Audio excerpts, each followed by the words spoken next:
Hi everybody, thanks for watching this. I wanted to tell you this is a little time sensitive. Greetings dear ones, I'm Kryon of Magnetic Service.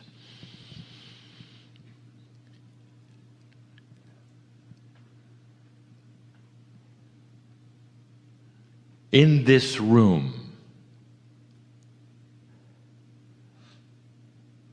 there is an energy that has been set carefully. Before you ever arrived, we knew you were coming.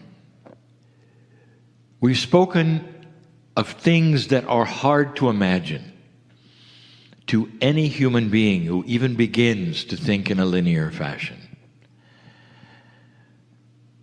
And I want to talk a little bit more about that today. This is the final meeting, and the energy has been set. How many souls are here? What is the definition of soul? Do angels have souls? All of these could be answered in one concept. Everything from God, anything from the creative source that has sentience, intelligence, is part of one soul group. And the soul group is that which is the creative source of God. Have you ever thought of how big God is? That which you call the creative source, that which created the universe, so vast that a human can't really comprehend it, knows your name. This source is so many and yet one. And even that is so difficult for any human to conceptualize. How can it be so big yet so small? How can it be so big as to create the universe, so small as to live in your heart? How can it be so many when there's really only one consciousness of love that you feel? It seems to be a dichotomy, but only when you begin to analyze it from what you think you know. You start to look at the whole idea of a soul. It's been mentioned even this day. So I'd like to expand on it only briefly and in a way that's covered and saturated with love. This God that you think is so big, it could not even ever know you, is so small that God knows every single puzzle that you can have right now as you sit in the chairs or listen to this channel. What kind of consciousness could be in so many places at once, know so much? Does it ever occur to you that sometimes the synchronicities that happen are because there are so many of it, called God, that work together for all of you? Is it possible that so many things that you have asked for and desire are actually synchronicities of the coherence of the many, creating the synchronicities for all of you? Could it be that there is a circle of love, of compassion, something that you haven't really thought of before, that is beyond the one and really is for all of you? Kryon, you talked in circles. How can I explain this so that it makes so much sense to you? So let me start with the one, you. There is one soul, you think. It has your name. And this one soul is the same one that has been with you every single lifetime. So over and over and over, there is the one. And yet we've all told so many things about souls. When I say we all have told, I mean the ones who channel for you and with you. The teachers all have told you that there is so much more than the one in your soul. Today my partner asked the question, if you have a higher self, is that a separate soul? And you would say, no, it's part of my soul. And yet the higher self is also present on the other side of the veil. So how can it be in two places, in two-dimensional realities at the same time? And the answer is that your higher self then becomes a bridge. So you have the part of your soul which is corporeal and also innate and also etheric, that invades, if you want to use that term, your body. It invades it because it literally wants to conquer every single cell with the beauty of God, if you let it.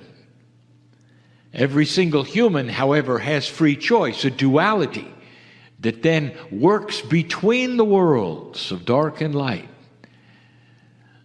That is the soul that you know, the one that is inside you, but also the one that is higher, is connected to God. That means that there is a group going on even within you. We'll call it a soul group. Now this soul group is then connected to a bigger group, which is on the other side of the veil, which you call God. Now we have said that the God that you then think of is trillions strong. Trillions of what? Well, it would be parts of God that connect to your soul. One consciousness broken into trillions of parts that all know one another, that work together. And what are those trillions of parts doing? Well, some of them are connected to other higher selves in the room, on the planet, on other planets. Now, where am I going with this? I would like to bring up a concept for the first time, and we're going to call it soul coherence. What if it was possible for your soul and your higher self, all of the connections to the other side of the veil, to become coherent? If you could draw a line of energy that would be through you and your compassion and your intent, through your higher self, all the way to the other side of the veil, perhaps touching another higher self of another soul, coming right back into their body, in this room, on the other side of the planet, or to even other planets that had humans like you. What would then happen if here in this room you decided to connect the coherence between humans? I'll tell you something. If you do that, you've created a circle. You don't even have to touch each other, because the physics of consciousness is the touchy part. And when that happens, you have something which completes the circle of soul coherence, which allows things that you didn't expect. That's the answer to synchronicities that happen, that you cannot plan, but that happen because you intend them.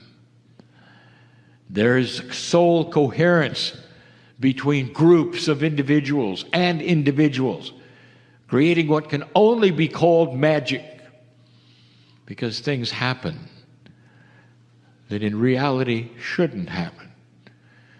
Kryon, what are you talking about? I'm talking about something bigger than you know. I'm talking outside of your reality. I'm talking about master numbers that have not yet been defined or completed.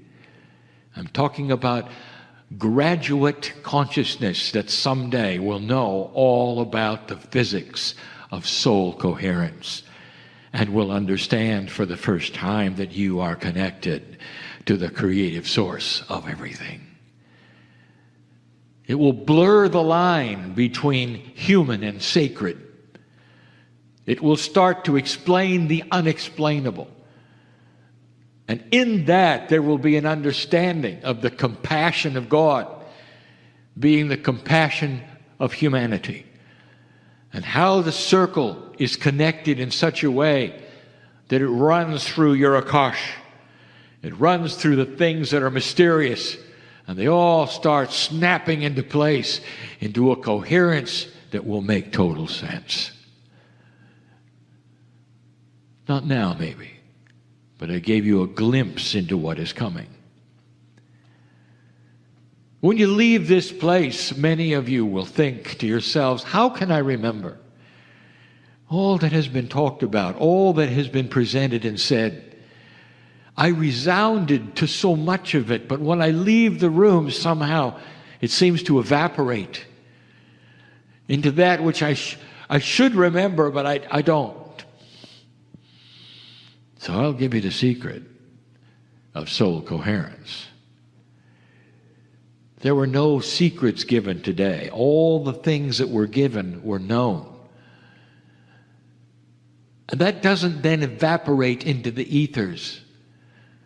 Where did it come from? It came from the mind of God. All of it delivered to each speaker, each channeler. In a linear fashion, it was given to you to absorb. But it started with the mind of God. And if you believe in soul coherence, that still exists. All the information, everything that was discussed, couched in something called the compassion of God. When you leave here, all you have to do is rekindle that compassion. Call upon it if you wish.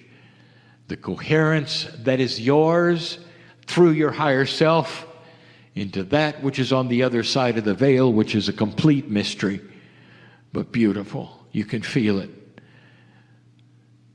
It has all the information that was presented today exactly as it was presented. That's where it came from. And little by little, it comes right back to you. You don't have to use your brain to remember. You have to use all that is not your brain. The pineal, the intuition, the beauty, the compassion. Call it whatever you want to. Kindle that love connection with the creative source, and all these things will come back to you. Intent, if you wish. Dear Spirit, give me the things that were presented today that I resounded with as I need them. Let me resound with them as I walk day by day, because I'm connected to where they came from. I have soul coherence, you might think and say, and you'd be right. You ever wonder if two people can have what almost is one soul? They don't. They have their own pieces, and yet some of them can be so connected that they call themselves soulmates. And they don't have to be different genders. All they have to have is compassion, one for another, in any situation that would lead them to soul coherence. And that, my good friends, my dearest human soul friends, is the answer to a planet without war. Soul coherence starts to be something you expect from country to country, and the individuals in those countries feeling the compassion for one another, literally peering into each other's souls in a way that's beyond anything you can imagine today. It gives them something that they never have seen on this planet, where no human being would ever consider hurting another, because you realize you're one. It's coming. But for now, when you leave, I want you to call upon it. Call upon it for what resounded to you today that you want more of. Because it's there. It didn't go away. Everything presented stays. All you have to do is cognize the fact that you can call on it. It belongs to you because you're part of the group. Is this too mysterious? Don't analyze it. Don't intellectualize it. You can't analyze and intellectualize love. It just is. And it's more beautiful. And in so many places, you can find it anywhere. When I started channeling with my partner, one of the things that we said over and over is that you can climb into the closet and shut the door and pretend you're alone. And there'll be trillions of us in there with you. You can't get away from the love of God. And so it is.